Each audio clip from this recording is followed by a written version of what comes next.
Hi, my name is Guy Wallace, and in this PAC video short, we're going to discuss project planning for the PAC processes, including the project plans and proposals, should they be necessary in your context. PAC is an acronym. It stands for Performance-Based, Accelerated, Customer and Stakeholder-Driven Training and Development of Any Blend. In the PAC processes, we produce both project plans and proposals. In your situational context, the project plan may be necessary, but maybe not to the level of depth that we will be discussing that in this video. You may or may not need a project proposal depending on your situation as well. The detailed project plan, which I prefer because I want to know the details myself, I may show the client something less than the detailed plan, but in my back pocket, so to speak, I'll have the details of the plan so that I can be more predictive of the schedule adherence, the burden on any of the participants of the project plan, all the tasks, and all the costs that are going to be incurred in conducting a project. Whether that project be a curriculum architecture design project, or a modular curriculum development project, or an instructional activity development project. The project plan with the details has 8 parts: a purpose, a background, the scope, the approach that's going to be used, project phases and milestones, outputs and deliverables, roles and responsibilities, and then the task charts, the schedule for going forward and doing the project. The purpose is pretty simple. It simply describes in a sentence or two, why are we doing this? What's the purpose? The second section of the project plan, the background, explains why are we doing this now. Third, the scope sets the limitations of the project. It says what's in the box, what's perhaps borderline on the edges of the box, but what also is excluded from the project, what is outside the box. This is necessary in order to manage expectations for all of the people that might be involved in the project. You simply don't want to find out 6 months into something, 6 weeks into something, that you're missing the mark and that you should have included somebody that you were thinking was to be excluded from the project. It's better to clarify this up front and get that squared away immediately. What approaches are going to be used in the project? Will you be using surveys or not? Will you be doing interviews or not? Will you be doing observations of people performing or not? Will you be doing document reviews or not? Will you be facilitating group meetings of master performers and subject matter experts and novice performers and managers and supervisors or not? This gets articulated in the section 4 of the detailed project plan. In section 5, we identify what phases and milestones we're going to be using to structure the project. In 6, we define specifically the outputs and deliverables at a great level of detail. What are the clients going to get for this effort? What are the deliverables in the context of the phases and milestones? What kind of level of depth of information might one find in these outputs? Will there be things at a very high level initially, getting greater and greater detail as we go along, or will there be great detail in the very first iteration of some content that's produced as a result of this project? Section 7 identifies all the various roles in the project and their responsibilities. Is there a client project manager as well as a supplier project manager? What are their responsibilities specifically? This role clarity here helps answer questions as people are brought into the project and they want to know who is supposed to do what and when are they supposed to do it. When they are supposed to do it is articulated in section 8, the project tasks and roles schedule. Here is an example of that. Here are the project tasks for some phase, and here's some of the roles on the Epic Incorporated side, the supply side, and then the TMC side, that's the customer side. We can articulate who's involved in task number 1 and how much time are they going to spend in that. In task 2, who's involved? and how much time will each of the roles spend in that. We can see that in task 2, GW is going to spend a quarter of a day, whereas on the client side, TMC Corporation, the project manager there is going to spend 1 day. Now these are estimates, and as I tell clients, these are all plus or minus 25%. Every number on this is wrong, but in the aggregate, we hope to be within 10 or 15%. And then the schedule columns on the far right are where we schedule key tasks.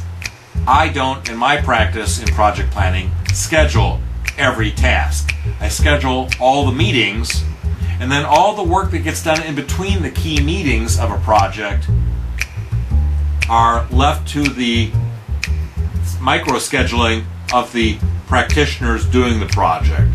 They might be doing more than one project at a time, and they need to kind of balance that out themselves. But I don't schedule each and every task in a project, just the key tasks.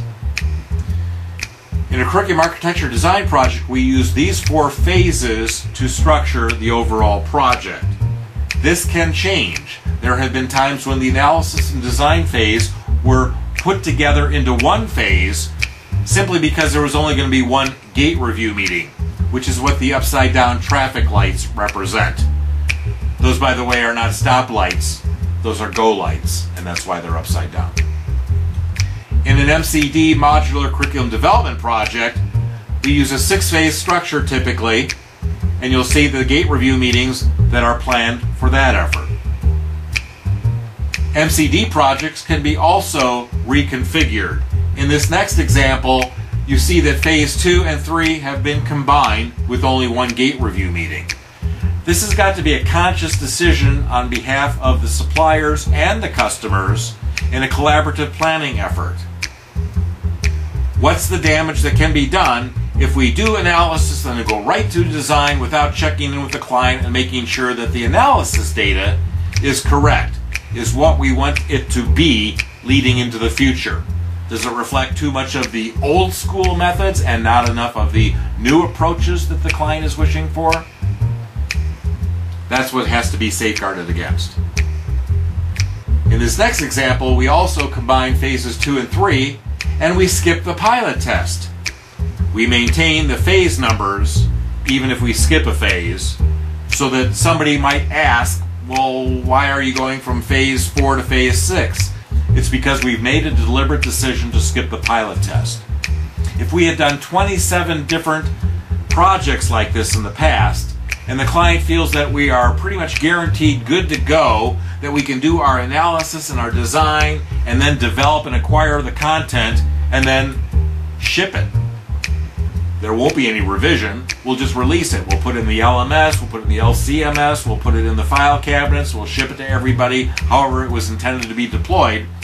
But the client might deem that it's not worthy of the effort, and there's low risk involved in conducting a pilot test. So the flexibility can be maintained here. You don't always have to pilot test. We just think it's a good practice and a best practice most of the time. But as always, it depends. ISD development ratios are used in my world to forecast the amount of touch time that's required task by task by task. I've been collecting data at the phase level in terms of how much time myself, my staff, puts into these kinds of projects so that I have good heuristics in order to guide future planning. I know how much time, close enough, is going to be expended by each person doing each task, each role doing each task. Plus or minus 25%, I can hit that number with great confidence. I can also estimate for the client side how much time they're going to spend in them doing the tasks. What is their touch time? Once you know what all the touch times are and can add those up, you can calculate a reasonable cycle time in order to allow all that touch time to happen. If there's 4 days of touch time, perhaps 4 days of cycle time is too risky. What if something goes wrong and it slips? Maybe I need to give 6 business days for 4 days of touch time. in order to make sure that I can hit all my milestones and that I don't have slippage. The teams involved in a PAC project vary by curriculum architecture design to modular curriculum design and development.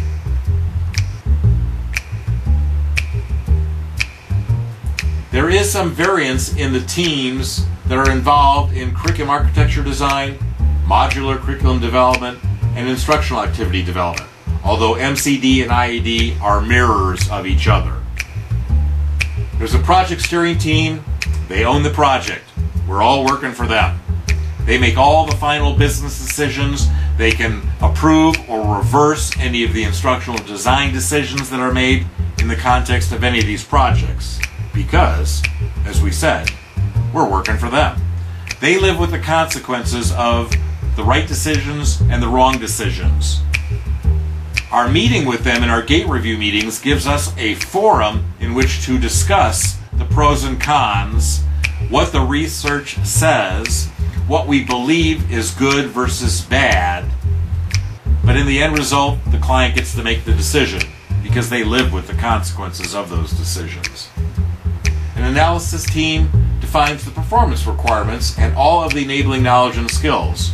Analysis teams are most often populated with master performers, people performing at a level of mastery the day before they come into the project. We might also include on the analysis team other subject matter experts, people working on new IT systems that will be rolling out soon, or people who are on the customer end of things downstream, or suppliers who are working with us or upstream from us and need to understand this work, this performance that we're going to be focusing on. There's a design team then, which is typically a subset of the analysis team or just the whole analysis team.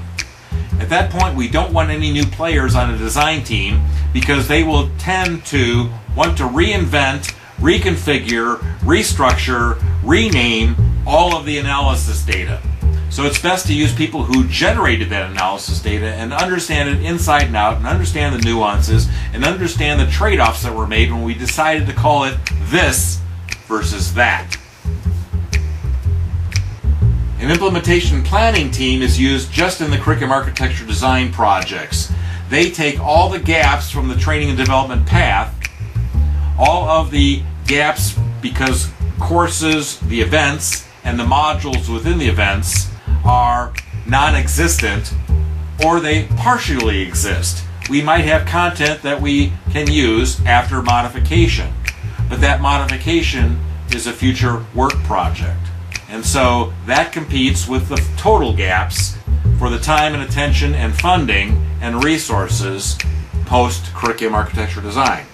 Somebody needs to make the business decisions as to what's really important, what's really critical, what's going to have a real return on investment. The development teams are not in the curriculum architecture design project because a curriculum architecture design project does not produce any new content.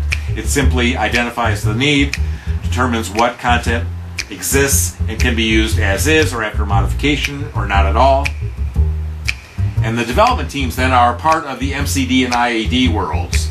These are teams of instructional designers and developers, as well as master performers and subject matter experts, the people that are brought together to actually produce the good content, instruction and information. The pilot test team is a combination of target audience. The pilot test team is a combination of target audience representatives as well as management representatives or management spies. Target audience members can't tell you whether the content is accurate, complete, or appropriate, but you can use them to measure learning. The management representatives can tell you whether your content is accurate, complete, and appropriate, but you can't measure learning with them because theoretically they already know it. The ISD team is a support to these customer teams. They are on these teams, but they are also separate from these teams. When they sit in a team meeting, an analysis team meeting, or a design team When they sit in an analysis team or a design team meeting or an implementation planning team meeting, they are non-voting members. They don't live with the consequences of the decisions, ultimately. Therefore, they don't have a vote.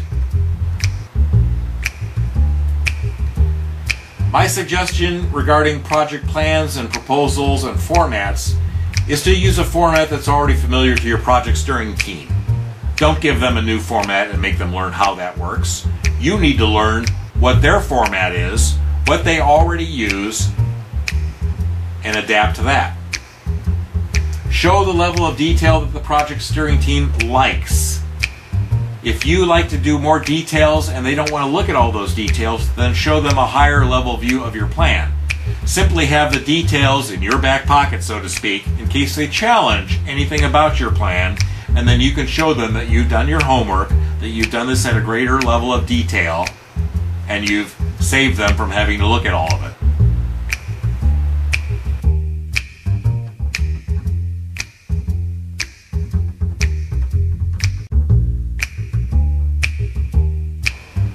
I've been practicing, publishing, and presenting on these methods since 1982.